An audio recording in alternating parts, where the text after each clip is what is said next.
Hello, I want to welcome to the show Camille Cook. I have handpicked this one out for you special. She is amazing. I needed to find someone to do Mormon sex myths on Mormon Happy Hour that had as much enthusiasm in the topic that I do. And because it's been too long since we had him on the show, and so I wanted to bring him back, and I knew that I had to find Camille. So I wanted to introduce Camille. She's a Facebook friend, as so many in the ExMormon community are to me, and I'm so glad that I found her. So I wanted to give her an opportunity to introduce herself, and so you can kind of get to know her a little bit, and then she's going to be doing Mormon sex myths with me for Mormon Happy Hour. Yay! So, Camille. Yay! Hi! I'm so excited. Well, first, I just have to say that I am legitimately a fan of this podcast, and it's been so much fun for me to listen to it. And I especially love the sex myths segment, so I'm excited to help you out with that. So just a little bit about me. I consider myself an ex-Mormon, although I haven't removed my name from the records, but I feel like that's on its way. But I'm married. I've been married for 21 years. My husband's out of the church with me. We have 5 kids. I am a school counselor for middle school kids, so that's fun. So talk about sex myths. There's a few that happen there. Let's see what else. Oh, I do a lot of performing in musical theater especially, so I'm busy doing that a lot. I actually have a daughter who just came out as bisexual yesterday on Facebook. Wow. So besides that, though, even before that was a thing, she's 16, by the way, but even before that was a thing, I've always been a very vocal advocate for the LGBTQ plus community, for equality, and just talking about that, which was like a big, huge reason why I ended up leaving the church. Mm-hmm. I also do a lot of advocacy for suicide prevention and mental health, just awareness. So that's kind of my thing. I also really like sex. I like having sex. I like talking about sex. And I think it's really important to normalize the conversation. So I'm always excited about making people feel uncomfortable. It makes me happy. So that's a little bit about me. I'm also really shy. Just kidding. I'm not shy at all. So yeah, is that good? Is that a good intro? That's fantastic. Thank you so much. Okay, good. For joining me and being kind of so I'm not just monologuing. They're not funny if I'm just monologuing. So I need someone to kind of help bring it out. So thank you. I feel like I can help you. Yes. Awesome. This is good. All right. So before we get into it, I unfortunately had something else that I wanted to kind of talk about. Since I have a platform, people are listening, I really want, once again, unfortunately, I feel the need to address predators within ex-Mormon communities, because it has come up again. And so I wanted to just kind of say a few things quickly, briefly. Camille, if you have any other things to add in, feel free to jump in. Okay. Or if, or offer clarification if I need any, if I'm not making sense or whatever. I got your back, Colleen.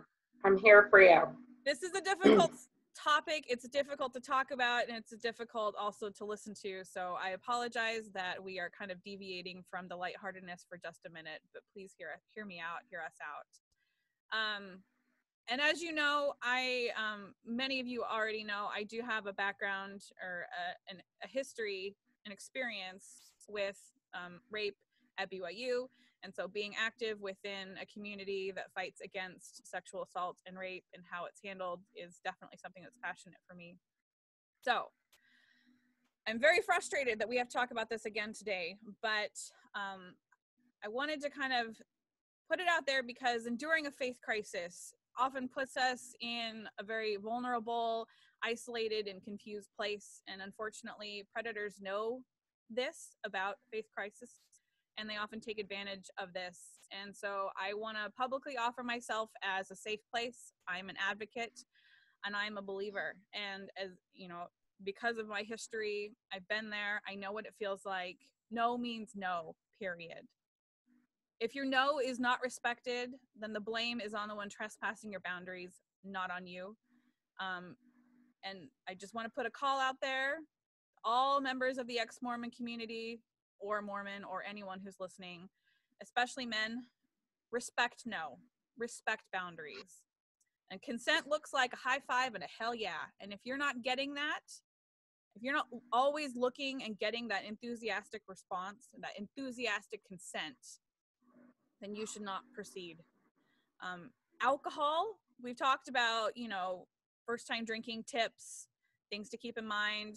If you haven't listened to the first time drinking tips, I'll post them in the show notes. We're going to keep doing those to kind of keep us all safe when we're trying alcohol for the first time, or the third time or the fifth time or whatever. They're always good things to keep in mind. Alcohol may inhibit our ability to give consent, and that is a very important thing to keep in mind and remember on both sides. You may not be able to get consent from someone, and you may not be able to give consent, and to always be aware of that. But no still means no, regardless of whether alcohol is present or not. And if someone is inebriated, tired, drunk, or otherwise unable to provide that enthusiastic consent, do not proceed. Again, this is called rape. It is real, and that is an ugly word, and a lot of people, especially people who have experienced the trauma of rape, don't like the word. But it's really hard to accept that is what has happened to us. So if you experience the advances of someone who is not respecting your boundaries, who does not respect your no, or is not responding to your visible discomfort in the situation, and who does not seek enthusiastic consent from you, please tell someone. Self-care is your utmost priority, and don't ever deal with abuse, assault, or rape alone. Even if you're not sure exactly what happened, tell someone. When I was raped, I didn't know what happened. I didn't have the vocabulary to even use the word rape. All I knew is that I felt dirty. I felt like something had happened to me that I didn't want to happen, and I didn't feel safe, and I didn't trust anyone, and I was ashamed. And that's primarily why I didn't tell anyone, is I was ashamed. So, yeah. And because I didn't talk to anyone, and I didn't share it with anyone other than, unfortunately, my bishop, I was not encouraged to report what had happened to law enforcement. And so I do want to take a moment today and kind of stress the importance of reporting to law enforcement. And I wish with all my heart that someone had been there for me immediately after it had happened, that I had the strength to just open my mouth to someone, and that someone would have told me, you need to go to the police. And even if you don't know whether it was illegal, if you don't know whether it was rape, if you just kind of feel like this icky feeling, there's no risk to going to the police, explaining the situation as best you can, and they will be trained to ask the right questions and tell you what has happened and what the legal definition is of what has occurred. They are there to support you. They can answer those questions. That's kind of what I was going to say too, Colleen, is I think a lot of what you said nails it right on the head, especially in our community. We're still so ingrained to feel shameful about things like this. And sometimes it does feel confusing. Like, you kind of feel like you're partially responsible. Was it really rape? What really happened? I think the important thing is that you don't have to figure that out right now, but you need to talk to somebody about it right now. Like, right. Don't wait. Just right now, call your best friend. Sure, talk it through, but you need to call the police. Mm-hmm. And I kind of look at it as the same thing I have to go through with mandatory reporting with my students. Mm-hmm. I don't always know that there is a real legitimate case, but I know I need to call. Right. And it's not my job to investigate. It's just my job to report. And I think we need to do that for ourselves. Right. We advocate for ourselves. Mm-hmm. And people are so afraid to do that. But if there wasn't a legitimate situation that requires that, they'll help you understand that. But I think that's the real key. Because if you do wait, especially if you wait too long, there's just so many negative consequences to that. Yeah. For yourself, for other people, for the predator. So that's my 2 cents. Yeah, there's so many things that you lose by not reporting immediately. You lose that record, that is a legal record of what has occurred. You may lose evidence if there's physical evidence that can be recovered. That's something that you want immediately, and you don't want to wait. And you need to seek care. And one of the benefits of going to the police and with a report of any of the sexual assault or rape is that they will be able to help you find the resources immediately that you need in your community. And that can be an absolute, that can save you, that can put you on the path to healing in a much quicker way, and that can save you from a lot of the downward spiral that I experienced in my life. So I think people need to understand that recovering from sexual assault is not something you can do alone. No. You need professional help. Yeah. And I can say this from my own personal experience, even if you try to push it down or pretend it didn't happen, at some point that is going to rear its head, and you are going to have to handle that and deal with it. Yeah. And it's going to be so much more effective to do it from the get-go, Yeah. And that's something that you and I had talked about earlier. I addressed my unresolved trauma 15 years later, and it was a train wreck. It devastated me for about a year and a half is how long it took me as an adult 15 years later to really address the trauma that I had been carrying for that long. I had never sought, professional care for what had happened to me. I had never reported it to the police. I did all of that 15 years later, and it was awful. It disrupted relationships in my life because it had affected who I was, and I didn't know. And so dealing with all of those aspects of myself 15 years later that were a result of trauma was really, really shitty. And I wish so badly that I had done it appropriately when it could have changed my life for the better. And the past 15 years of handling it myself, not handling it myself, and living with, the symptoms and the negative consequences of trauma. So I think our takeaways: no means no. Yes. Right? Oh, I'm not Report. Done. More.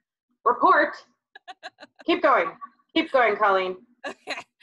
So, let's see. So when you're a victim, you have rights.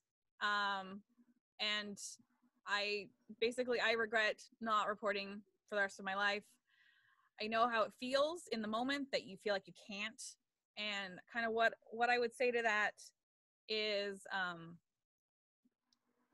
wish that there was a record. I wish that my perpetrator could have been confronted, so that I could have felt like I did my part to society to stop him. It's hard to think of yourself in the aftermath of an attack, outside yourself in the aftermath of an attack. Like it's so consuming that all you can think about is how you feel. But sometimes thinking outside yourself can help you get out of yourself, out of that funk. And so to me, getting outside of myself meant calling police and filing a report. And even though it was 15 years later and who knows what he was up to now, I felt like at least that was something that I could give back, that I could turn the situation around, and I could be in control again, and I could do the thing to stop it, and I could save other people from experiencing the same thing I had at the hands of my perpetrator. So maybe taking that exercise and thinking outside yourself and doing something for other people will help get you out of that funk. And it affected my worth. It affected how I felt about myself. I felt, awful. And I understand all of those feelings. And I wish that I had a police report to corroborate my story and to take the steps to push back against him for hurting me. So my bottom line is to speak up. You need someone to do it with you. You can't do this alone. I believe you and I support you, and I will find you local physical support. So on multiple occasions in my life, I've needed a friend to literally pick me up off the floor, put me in the car, and drive me to what I needed to do, after a trauma, multiple times in my life. And there are people like that for you. I promise you that there are people like that for you. It just means speaking out to find them, and they're there. And I want to help you find them. And there are other people around you that want you to find those people and get the help that you need. So that's my takeaway. What are your bullet points, Camille? What you said. But yeah, I think the no means no is a huge one. I don't know why that's so difficult to understand, but I will say very recently I heard a Mormon man. We were discussing another situation, and this person was talking about how, those are his words. You can't, what did he say? You can't drive the train full speed and then all of a sudden make it stop. Like his point was with girls, oh, it just made me so angry. You know where I'm going with this. Yes. I'm like, you can say no whenever. If you are in the act and then you realize it's not what you want, you can say no. And you're right. I am so much about empowerment of yourself, your sexuality, your body. Nobody owns that. No one has a right to that. Exactly. And that is huge to me. Telling someone, I actually just probably a month ago, I had a good friend call me and tell me that he had been raped. I don't know, gosh, I can't remember. It was probably in the fall. And he's just now telling me. And he was at that moment suicidal. Wow. And he told me he thought that he could just move on. And he didn't want to talk about it. He didn't want to tell anyone. And he's just now finally getting some help. But I just feel thank God he called me instead of taking his life. But if he had reported it right away and gotten help right away, hopefully he wouldn't have gotten to that point where he was at in that moment. So that goes back to the point of you've got to get help earlier the better. Mm-hmm. And like Colleen said, like you said, Colleen, when you do that with the police, they have resources to help you. Mm-hmm. And I think that's really critical. So those are my takeaways. Well, thank you. Thanks for hanging in with our super serious discussion. And I just have to say too, I'm sorry, Colleen. I forgot. I was going to say this. I don't know if I'm the only one, but maybe it's just because I'm still new to the whole ex-Mormon world. But I did not know that this was a thing, that there were these ex-Mormon predators. When you first brought this up, my mind went to, the Mormon predators, because we've talked about that. That's more out there, but I didn't realize that was something that we needed to be aware of in this community. And that makes me sad. Absolutely. That's upsetting. Me too. I'm glad that you brought that up. I didn't even know about it.